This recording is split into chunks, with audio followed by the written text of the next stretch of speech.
Benjamin Dixon Show is only possible with listener support. Go to www.thebenjamindixonshow.com to register for our blog and join the Progressive Army.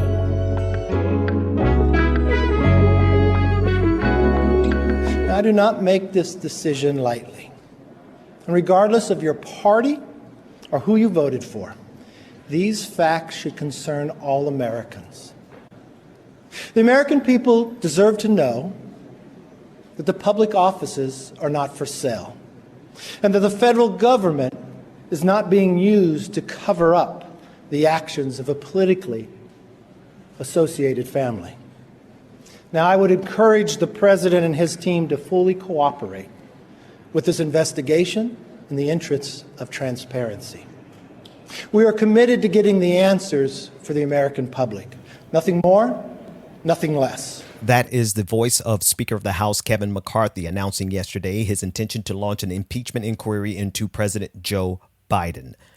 This comes on the heels of the threats that emerged from the House Freedom Caucus and from the likes of Matt Gaetz, who, despite Speaker McCarthy capitulating and doing this most ridiculous stunt of launching an impeachment inquiry, one, without a vote from the House of Representatives, and then two, without enough evidence to convince many Republicans, despite Speaker McCarthy going the distance with the, the dummies in his party, like Matt Gaetz and Marjorie Taylor Greene. Here's audio of Matt Gaetz turning on Speaker of the House Kevin McCarthy anyway. On this very floor in January, the whole world witnessed a historic contest for House Speaker. I rise today to serve notice. Mr. Speaker, you are out of compliance with the agreement that allowed you to assume this role.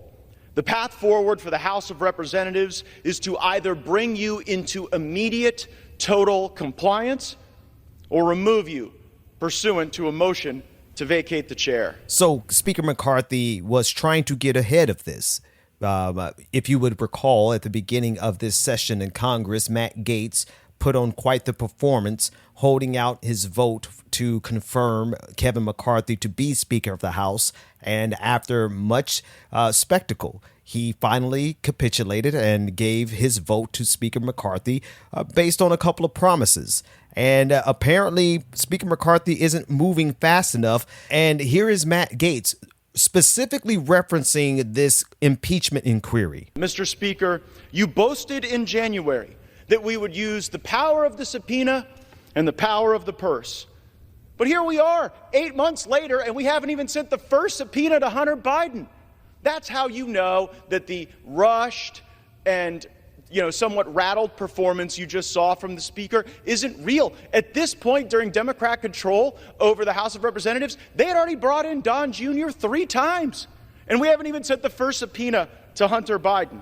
Yes, because this is what it's all about. It's really about Hunter Biden and any possibility of them finding some type of criminal connection between Hunter Biden, and his father, Joe Biden. The problem is that they literally have no evidence. In fact, they have so little evidence that they aren't able to convince Republicans. Here is Republican Representative Ken Buck speaking with Anderson Cooper, stating very clearly at this point he has not seen sufficient evidence to even launch an inquiry into an impeachment. 2 days ago, you said that the time for impeachment is when there's evidence linking President Biden to a high crime or misdemeanor. You said, quote, that doesn't exist right now. Do you still feel that way tonight? I have not seen any evidence that links President Biden to Hunter Biden's activities at this point. I will be getting a briefing later in the week. I'm looking forward to understanding more of what the Oversight Committee has uncovered. But at this point, I have not seen that evidence. At this point, he has not seen that evidence. This is a Republican stating that he has not seen sufficient evidence to launch an inquiry into President Joe Biden. But of course, that particular Republican, along with all the other Republicans, are hedging their bets, because if they can successfully launch an impeachment, even without evidence, then it doesn't matter that they don't have evidence. Evidence into what? Well, great question. I'm glad you asked. They are still talking about Burisma. from 2019. In fact, it's the very issue that landed Donald Trump in trouble in the first place, was his relentless pursuit of anything that he could use, from Hunter Biden's time on the board of Burisma to slam Joe Biden in the election. And this is what got him in trouble. This is what Republicans still cling to, despite it being investigated and debunked. Here is the reaction from the other chamber in Congress. Senate Majority Leader Chuck Schumer had this to say about the impeachment inquiry. I think the impeachment inquiry is absurd. The American people want us to do something that will make their lives better, not go off on these chases and witch hunts. The bottom line is, as we have said, you can only accomplish keeping the government open in a bipartisan way. I have sympathy with Speaker McCarthy. He's in a difficult position. But sometimes you got to tell these people who are way off the deep end, who have no interest in helping the American people, who just want to pursue their own witch hunts, that they can't go forward with it. So I'm disappointed. I think it's absurd. But we are not going to let it stop us here in the Senate from keeping the government open and working in a bipartisan way. Because that's another part of this. The House Freedom Caucus is trying to use this as another means of shutting down the government, to stop the funding necessary to keep the government open. Here is the Senate Minority Leader, Republican Mitch McConnell, letting the Republicans in the House of Representatives know you're on your own with this one. Look, we got our hands full here trying to get through the appropriations process and not have an omnibus. And I don't have any advice to give to the House. They've got a totally different set of challenges than we do. And so I think the best advice for the Senate is to do our job, and we'll see how this plays out later. So he clearly wants nothing to do with this. He's trying to distance himself. But like most Republicans, they're going to hedge their bets. If there's a possibility to throw an actual impeachment into the political calculus just before the election, they will absolutely do it. In fact, here's Republican Representative Marjorie Taylor Greene from the state of Georgia saying that she wants to draw this out that long. What I actually want to see is, I want to see a very deep dive, a detailed investigation, no matter how long it takes. And it may take months and months. It may go all the way to the November election. But what we need to do is we need to investigate Joe Biden, but we also need to investigate the web of people that exist in our federal agencies, the FBI, the DOJ, the CIA, and many others, serving not only in this administration, the former administration, and the one before it, maybe even further. We need to find the people that have covered up Joe Biden's crimes and all of the Biden family's corruption. She went on to say that she really believes in gutting the federal government, which is the plan. Also, listen to how broad of a net they're trying to cast. I want to play a clip before we go to break of Jim Comer, Representative Jim Comer, who's making it clear he just really wants to get into President Biden's personal accounts and see what they can find. All we want to do is see their personal bank accounts to make sure that Joe Biden wasn't getting his 10%. And make sure that Hunter Biden was telling the truth when he said that he had to give his salary, half his salary, to his father. All right, we have a lot more to cover after this break. In fact, I didn't even get a chance to welcome you, ladies, gentlemen, and gender nonconforming individuals, to the Benjamin Dixon Show. After this break, we have to cover the Seattle cop who laughed at the scene of a fatal crash caused by another police officer. And also, we'll be discussing Elizabeth Warren demanding an investigation into Elon Musk and SpaceX. And finally, I have a study that shows that there is an effect that social prejudice in white people has on democracy. The more racist a person is, the more likely they are to oppose democracy. Doesn't that sound about white? More of the Benjamin Dixon Show after this break.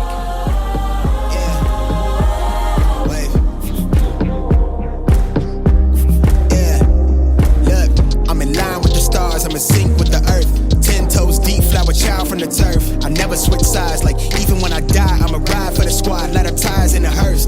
I've been on the vibe, kinda hard to describe. I'm in between, I'm good and it's fine, but I'm tired of the grind. Then I come alive in the night to realize I'm in the middle of the time of my life. I never so packed for the stack, never lied on the rap. Got a bag from the way that I write it. Queen looking Tyson, do that ass survive, doing 80 to the house, then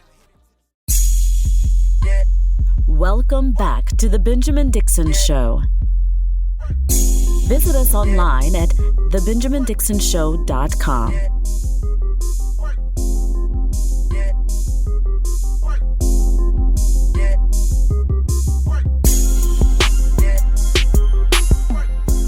This reckless legislative joyride that the extremists are trying to take the American people on, which may end in a government shutdown that will hurt the American people, hurt business, and hurt the economy, falls squarely at the feet of the extremists in the House Republican Conference. And it's our hope that some common sense will prevail. But as Catherine Clark indicated, there are no moderates left in the House Republican Conference. They talk a good game, but at the end of the day, they all do the same exact thing. Bend the knee to Donald Trump. That's absolutely correct. That was the voice of Democratic Representative Hakeem Jeffries, the minority leader from New York, making it very clear there are no moderates left in this Republican Party. Let's just be clear about it. Even those Republicans who are, hedging their bets, saying that I haven't seen the evidence yet, they are a part of this machine that is the Republican apparatus that has made the decision. Listen, I spotted it almost 15 years ago, which is why I started getting into politics in the first place. Somewhere about 15 years ago, I started paying really close attention to the techniques being used by politicians. And I noticed that Republicans were operating in bad faith and that they were in a game of chicken with the Democrats. They were always headed to this extremely destructive era. And here we are in the fullness of their destructive nature, in the fullness of their radical politics. They are willing to destroy this country for the smallest political gain. And quite honestly, they do not care how ridiculous they look while they do it. Here is Senator Ted Cruz from the state of Texas making it clear that all the evidence they have right now at best against Joe Biden is circumstantial. But never mind the fact that they don't even have circumstantial evidence. But here is a clip of Senator Ted Cruz from Texas making it clear on Fox News last night that he believes that they have circumstantial evidence and that should be enough to convict, or in this case, to impeach. It's pretty damn good evidence. Circumstantial evidence. People are convicted and sent to jail every day of the week based on circumstantial evidence. Circumstantial evidence is you draw inferences from the circumstances. Even in their inference drawing from this alleged circumstantial evidence, you still don't have Republicans on board. Here is a fabulous clip of Jessica Tarlov on The Five. She is the resident liberal on Fox News. Here she is breaking down all of the Republicans who said they don't have the evidence. But it's strange that members of the Republican Party who serve in Congress don't agree with him. So much so that they're on record saying things like this. David Joyce, Congressman, I'm not seeing the facts or evidence. Dusty Johnson, there's a constitutional and legal test that you have to meet with evidence, and I haven't seen it. Don Bacon, there should be a direct link to the president and some of the evidence. I think we need to have more concrete evidence to go down that path. And then Ken Buck, the time for impeachment is the time when there's evidence linking President Biden. And I don't think that evidence has been presented. Now, these are not people who are Democrats. They're not members of the lamestream media or whatever you want to call it. Those are Republican Congress people. Yep. Republican Congress people who think this is a waste of time. Listen, again, like I said, I don't really care if they impeach Joe Biden, if they have something to impeach him over.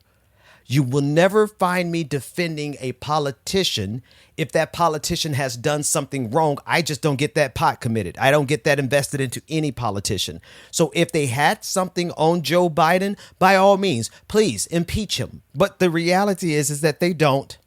And this is a tit for tat. This is retribution from Donald Trump. Donald Trump was with Marjorie Taylor Greene the night before this impeachment inquiry dropped. Elise Stefanik had a conversation with him as well. This has Donald Trump's tiny little fingerprints all over it, without question. The other part of this is loyalty. Right. These are people, the Republicans supporting this have a level of fealty and dedication to Donald Trump that would let them engage in what we should just call the impeachment games. right? And then finally, you have a movement in the Conservative Party that understands the power of Schadenfreude.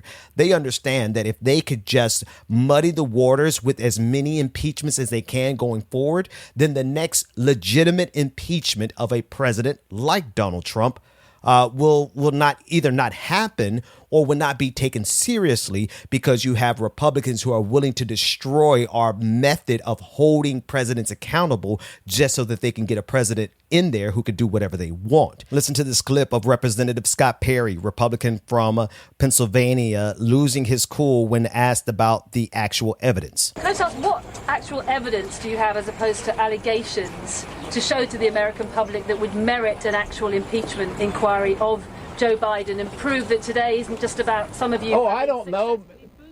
McCarthy for the sake of enacting political revenge.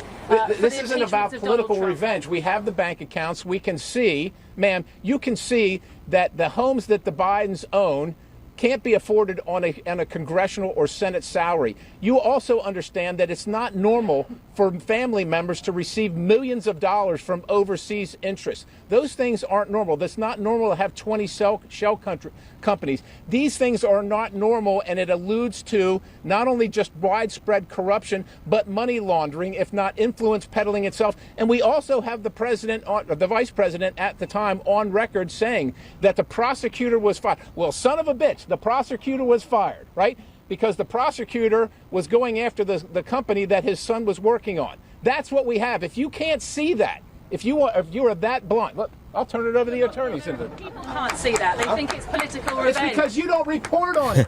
Actually, this Burisma has been so reported on that I actually covered it myself back 29. This is why I hate covering these stories, to be honest with you, because every time I dig into it, I end up finding out just how full of stuff these Republicans are and how much time we end up wasting debunking their allegations that tantamount to nothing.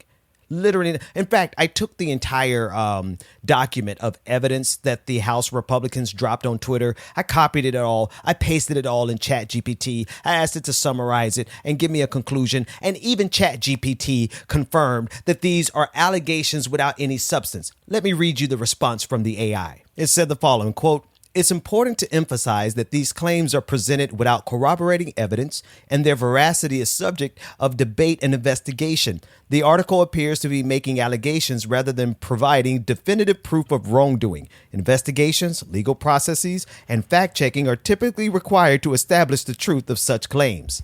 I'm sorry, you guys can't even fool the artificial intelligence. However, they are able to fool their audience who seems to lack any intelligence. I'm going to leave it there and go to break because I'm tired of having to spend time debunking BS from Republicans. When we come back, I'm going to deal with North Korea getting involved with Russia and their efforts to recolonize Ukraine. We'll talk about that after the Patron party. Go to www.patreon.com/The BPD Show and get twice the content and unfiltered interviews without any of the commercial interruptions. And here we go. Very special welcome to 5 new patrons. Welcome to Maria Morales. Thank you so much for becoming a patron. Donald White, thank you for becoming a patron. Patrick Shanahan, thank you so much for becoming a patron. Black Lily, thank you for becoming a patron. And Sister Marilyn, I see you, sis. Thank you for becoming a patron. Turn it up. You too can become a part of this prestigious and most prodigious patron family by going to patreon.com/The BPD Show, where you get twice the content, none of the commercial interruptions, and you get access to our upcoming revitalized and renewed patron party, patreon.com/The BPD Show. And we will be back right after this commercial break. Unless, of course, you're a patron. You don't get those pesky commercials. Yeah.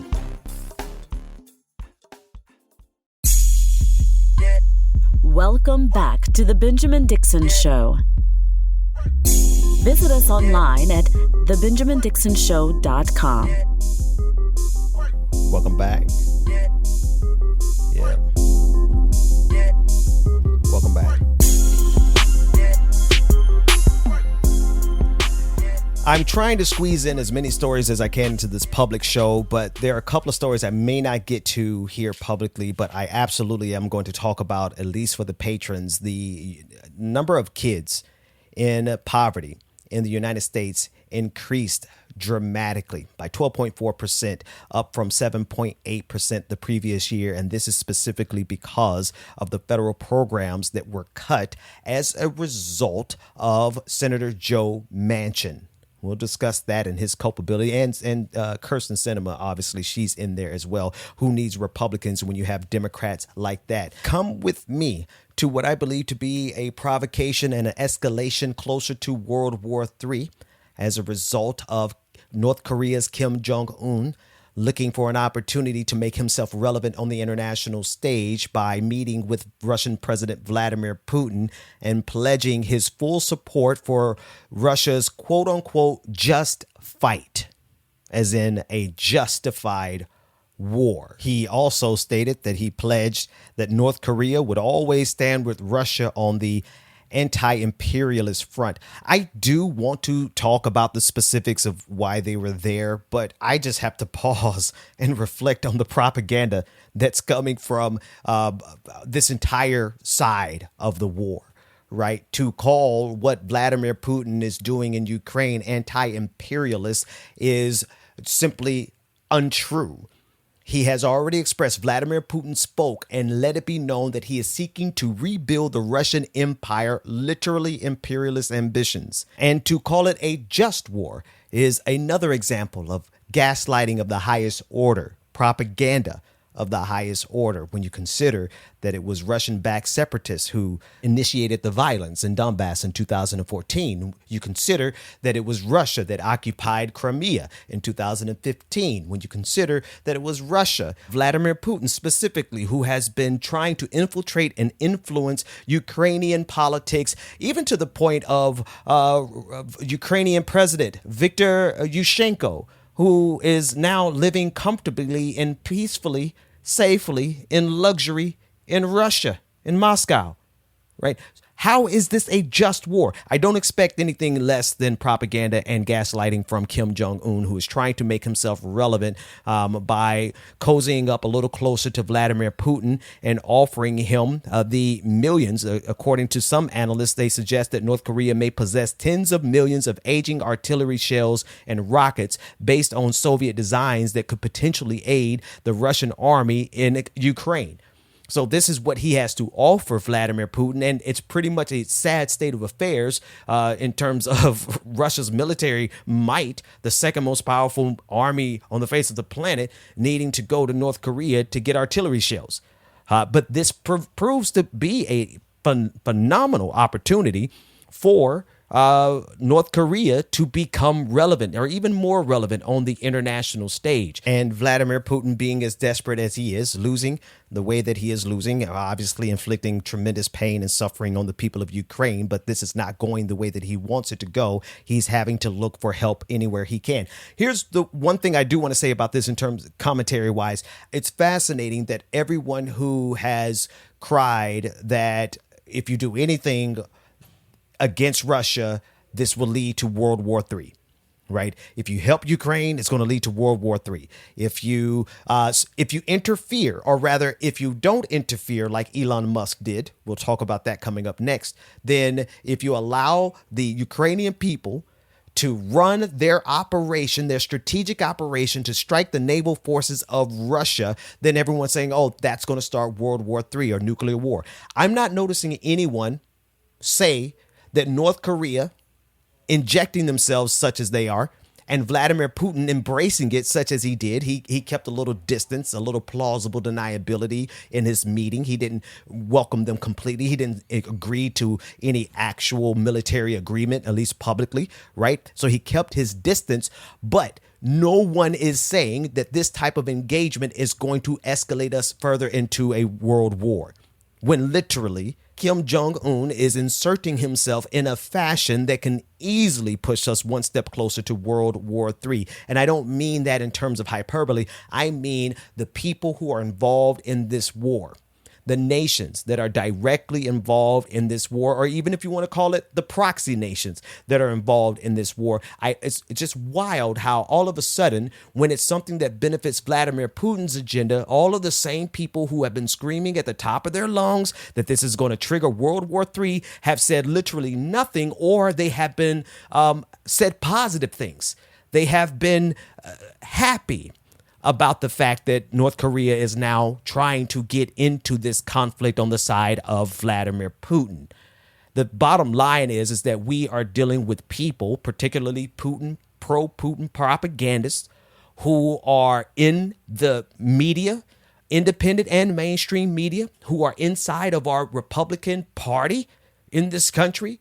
Right? We have people who are actively in this country working on behalf of Vladimir Putin. So we shouldn't be surprised that we don't see the same conversations and concerns about World War III coming to the top of this conversation when North Korea is literally trying to inject themselves into this conflict by providing tens of millions of artillery shells to Vladimir Putin.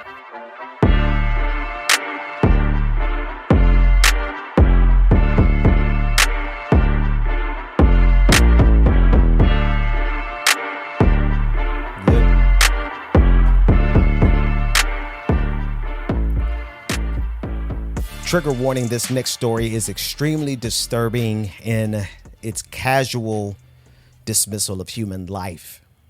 This is the case coming out of Seattle where a cop was caught on body cam footage laughing at the scene of a fatal student crash involving another police officer. Body cam footage has surfaced revealing a Seattle police officer callously laughing and downplaying the life of a Northeastern University student who was fatally struck by another police officer. I want you to listen to the audio and listen to how this officer laughed at Janavi Kandula, a 23-year-old graduate student who was thrown 100 feet into the air because she was hit by an SUV going 50 miles over the speed limit, and she later died. Went up on the hood, hit the windshield, then when he hit the brakes, flew off the car. But she is dead.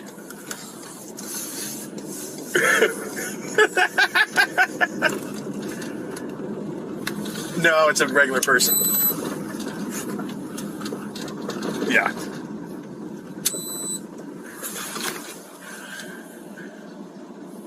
Yeah, just write a check. Just, yeah, $11,000. She was 26 anyway. She had limited value. Now, I'm going to get back to the specifics of the case, but I have to address that very last sentence. She was 26. She was actually 23, and she had limited value, according to this officer by the name of, Detective Daniel Otterer. That type of thinking, that type of rhetoric, talking about the limited value of women, especially older women, is a popular conservative trope that is being passed around the men's rights activists and men rights podcasts, right? The manosphere. This is a language coming directly from that. Now, that said, this is Detective Daniel Otterer, who's actually a drug recognition officer. He was at the scene, and he concluded that this officer who was laughing about the woman had just gotten killed, right? He's describing the incident. He's describing the scene. He was the same guy who concluded that the officer involved in the accident, Kevin Dave, was sober. I'm not really sure if we can take his assessment, because if we hear him talk, you know very clearly there's no way in the world he would do anything against that officer, because he's already laughing about the officer killing a young graduate student. Now, the body cam footage was discovered just during a routine check by the Seattle Police Department, and they did release it. Kandula, the student, was tragically thrown 100 feet into the air and died in the hospital a day later.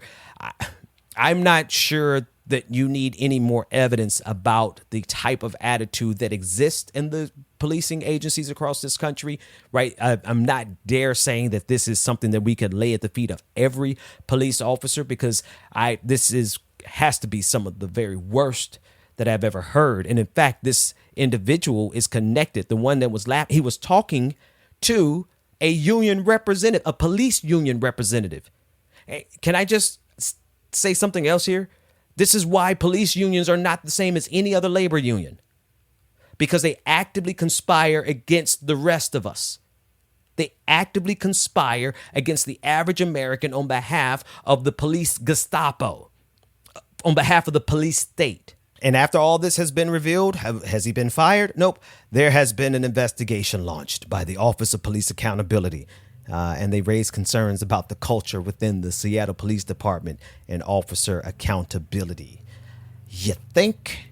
No, seriously, let's pause. Do you really think there's something to be concerned about? All right, folks, that is unfortunately all the time I have for today. This has been a hectic day. I am literally...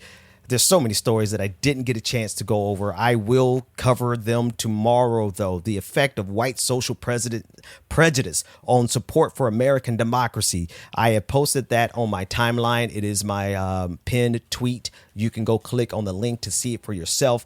But there are some key takeaways from the study. I just want to leave you with it. The study underscores the connection between social prejudice and anti-democratic orientations among white Americans. The key findings reveal that white individuals harboring social prejudice against ethno-linguistic diversity are more likely to view democracy as a threat to their interests. Consequently, they are inclined to favor alternative forms of governance, including strongman rule and rule by the military. That's the quick summary. I'm out of time, and I apologize to my patrons, but give me this one because I have to be somewhere in 10 minutes.